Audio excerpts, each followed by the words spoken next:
देख रहे हैं कि आप प्रभात से लेकर के और सायंकाल तक व्यस्तता है और बहुत ज्यादा व्यस्तता है, क्योंकि जिस प्रकार से हम यहाँ पर सुन रहे हैं कि यहाँ पर श्री हरिवंश पुराण का भी जो है कि कथा हो रही है। इसके साथ ही यहाँ पर जो है महाविष्णु यज्ञ, जिसमें कि 1,80,000 आहुतियां पंच कुंडों में डाली जानी होती है और प्रतिदिन आप लोग जो है करीब करीब 23,000 कुछ आहुतियां आप डाल रहे हैं जी। ये महाविष्णु याग है और महाविष्णु याग की आहुतियां 1,60,000 हैं जी। साथ में हरिवंश पुराण चल रहा है तो उसका भी दशांश हवन उसका भी होना है जी। 16,000 श्लोक उस हरिवंश महापुराण में, तो उसकी दशांश आहुतियां 1600 आहुतियां उसकी पढ़नी है जी। साथ ही साथ इतना ही नहीं, यहाँ पर सतचंडी भी हो रही है जी। साथ में 100 पाठ दुर्गा सप्तशती के हो रहे हैं, तो उसका भी दशांश हवन, तो ये सारा ही आवाहित वगैरह मिला करके 1,80,000 आहुतियां सीधी में पड़ेंगी। किंतु विष्णु महायज्ञ की, महाविष्णु याग की केवल 1,60,000 आहुतियां हैं। तो आज इस यज्ञ का चौथा दिवस है जी। गुरु जी, लगातार पंचकुंडीय ये महायज्ञ चल रहा है जी। बूढ़ा केदार क्षेत्र अमरसर गांव बासरपट्टी में जी। और समस्त ग्रामवासियों में बड़ा उत्साह है जी गुरु जी। और भगवत कृपा ऐसी है कि इंद्रदेव भी प्रसन्न है जी गुरुदेव। सुंदर, ना ज्यादा यहाँ पर गर्मी हो रही है और ना ही हमें बारिश कोई ज्यादा परेशानी हो रही है, तो बहुत अच्छा ये कार्यक्रम चल रहा है। जी गुरुदेव। गुरुदेव, आपसे प्रश्न है कि ये जो क्षेत्र है अत्यधिक, देखिए हम लोग मतलब सभी तरफ, क्योंकि पत्रकार हैं, मीडिया के माध्यम से सभी जगह जाना होता है, परंतु इस क्षेत्र में विष्णु महायज्ञ बहुत कम सुनने में आया है या फिर नहीं सुना है।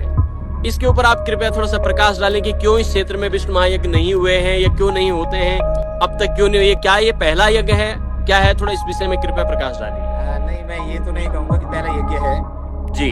और भी यहाँ पर बहुत सारे यज्ञ हुए हैं, और किंतु स्वाहाकार के रूप में जो यज्ञ हो रहा है, क्योंकि भागवत भी यज्ञ है और हरिवंश पुराण भी यज्ञ ही है, किंतु होमात्मक जो ये यज्ञ चल रहा है यहाँ पर पंचकुंडिया, और इतने दुर्गम क्षेत्र में जो यहाँ के आयोजक हैं मैं उनको प्रणाम करता हूँ। उन्होंने इतनी भव्य ये यज्ञशाला बनाई है, प्राय पहाड़ों में ऐसी यज्ञशाला बनाना बड़ा कठिन है जी। और इस यज्ञशाला को बनाने के लिए भी जो इसके विश्वकर्मा आए हैं वो प्रयागराज से उनको बुलाया गया, तो ये बड़ा दुर्गम क्षेत्र में इस तरह का आयोजन वास्तव में बड़ा दुर्लभ है।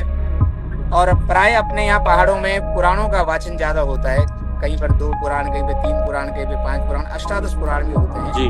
किंतु होमात्मक यज्ञ जी।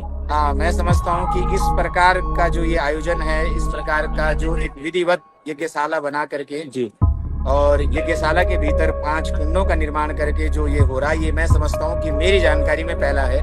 हो सकता है कि इससे पहले भी कहीं हुआ हो, किंतु मेरी जानकारी में इस प्रकार से पहला यज्ञ हो रहा है। और इस प्रकार के यज्ञ मैं तो ये अपील करूंगा आपके माध्यम से कि हर क्षेत्र में करवाने चाहिए, क्योंकि यज्ञ करने से ऐसा नहीं है कि भागवत आदि जो यज्ञ हैं वो भी यज्ञ हैं, किंतु इस प्रकार के यज्ञ करवाने से एक नई ऊर्जा का संचार होता है और सनातन को बचाने के लिए इस प्रकार, और इस यज्ञ में 4 वेदों का भी पाठ हो रहा है। जी गुरु जी, हमने इस क्षेत्र में और अन्य क्षेत्रों में हम देखते हैं कि आजकल लोग बाग जो है ना, मतलब कि जो वैदिक यज्ञ हैं, वैदिक परंपराएं हैं, क्योंकि वास्तव में हम लोग आश्चर्यचकित हो रहे हैं इस पूरे प्रांगण को देखते हुए, इस पूरे प्रांगण को देखते हुए जो भी यहाँ पर आ रहा है वो आश्चर्यचकित हो रहा है। क्योंकि देखिए, ऐसा नहीं कि इस प्रकार के जो मंडप है ये नहीं, हमारे यहाँ ऊपर यदि आप जाओ जंगलों में तो वहां पर लोग अपना भेड़ पालन, पशुपालन के लिए, क्योंकि वो भी वैदिक परंपरा ही है, ऋषियों की ही परंपरा है, पशुपालन, खेती, ये सारी ऋषियों की ही परंपरा है। लेकिन इस विधि का लोप होने का क्या कारण है? क्या कारण है कि आज हिंदू समाज में जो यज्ञों की जो व्यवस्था है वो क्यों नहीं हो पा रहे हैं? कारण ये है कि हमारे सनातन में एक तो सब लोग मनमुखी हो गए हैं, जैसा जिसका मन हो रहा वो उस प्रकार करना चाह रहा है। और दूसरा, यदि हम किसी को कहते हैं कि नहीं आप ये गलत कर रहे हैं, तो इस चीज को मानने के लिए तैयार नहीं है। ये हमारे सनातन में खास करके जो विकृति आई है, जो हमारी सनातनी वैदिक परंपरा है, उसको मानने के लिए लोग तैयार नहीं है। और इसका सबसे बड़ा कारण ये कि हमारे यहाँ एक बड़ा लचीलापन है, अगर कोई कर भी रहा है तो उसको कोई टोकने वाला नहीं है। अन्य धर्मों में या अन्य जो पंथ हैं उनमें ऐसा नहीं है, उनमें क्योंकि अगर आप गलत करोगे तो उसका आप पर दंडात्मक कार्रवाई होगी। और जी। हमारे यहाँ ये थोड़ा कमी है, हमारे यहाँ ये स्वतंत्रता जो लोगों को मिल जी। गई, इसलिए लोग, क्योंकि ये जो वैदिक परंपरा है, अब हमारा जो यज्ञ चल रहा है इसमें कोई भी व्यक्ति बिना धोती के और माताएं बिना साड़ी के अंदर नहीं आ सकती। बिल्कुल गुरुजी, बिल्कुल, हमें भी गेट पे रोका गया क्योंकि हमारे पास भी धोती नहीं थी।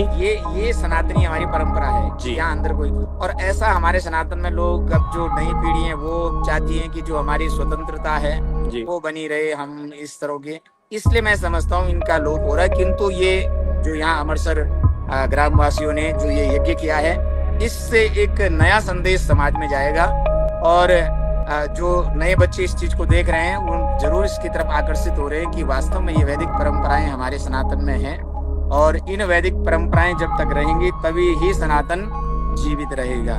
बहुत बहुत आप धन्यवाद के पात्र हैं गुरुदेव, और कि आपके सानिध्य में ये सुंदर कार्यक्रम हो रहा है और ये वैदिक यहाँ पर यज्ञ हो रहा है।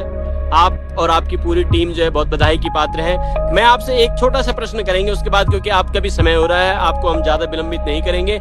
कितने लोगों की आपकी टीम है और यहाँ पर कौन कौन है, मतलब आपका जो स्टाफ है, कौन कौन लोग यहाँ पर है? कृपया आप थोड़ा सा उनके बारे में थोड़ा परिचय आप दे दीजिए। एक व्यवस्था होती है, यहाँ पर यज्ञों में आचार्य नियुक्त होते हैं, उनके नीचे फिर ब्रह्मा होते हैं, फिर सहायक ब्रह्मा होते हैं, दृष्टा होते हैं, जी। वक्ता होते हैं, पाठार्थी होते हैं। जी। तो इस प्रकार हमारे इस यज्ञ में लगभग मैं समझता हूँ कि 21 तो मुख्य आचार्य हैं, उसके अलावा जो सहायक हैं और हमारे जो देवताओं के पशुआ हैं वो हैं, और पूज्य व्यास आचार्य श्री रमेश सुनियाल जी, जिनके मुखार बिंद से अब थोड़ी देर में कथा भी प्रारंभ होने जा रही है हरिवंश पुराण की। जी गुरुदेव। तो कुल मिला के यहाँ पर जो सारे हमारे कार्यकर्ता आते हैं, सब मिला करके लगभग 51 लोग इस यज्ञ में आहुतियां डाल रहे हैं। आपका टोटल जो है मतलब 51 लोगों की जो है आपकी पूरी एक मंडली है जो कि इस कार्य को निभा रही है। वो निभा रही है।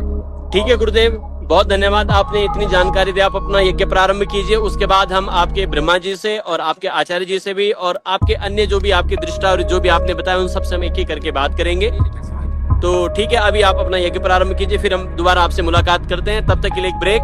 नमस्कार।